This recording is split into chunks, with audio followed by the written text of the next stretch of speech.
dinten bareng mboten nggih. Lho, njaluk ngapura perkara apa? Sareng kula manah-manah. Mboten selaminipun kula menika mbelani tiyang ingkang leres.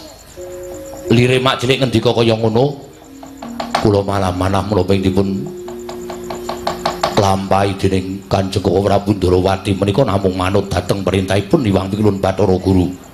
Monggo nyatanipun sareng kula midhanget ngendikanipun Anggir Antasena menapa dipun lampahi dening Kyai Semar menika leres mboten nedya ngembari dhateng panguwasaning para dewa. Nah, syukur nek sampeyan eling tegese ning kene ora bakal ana peperangan sing gedhe.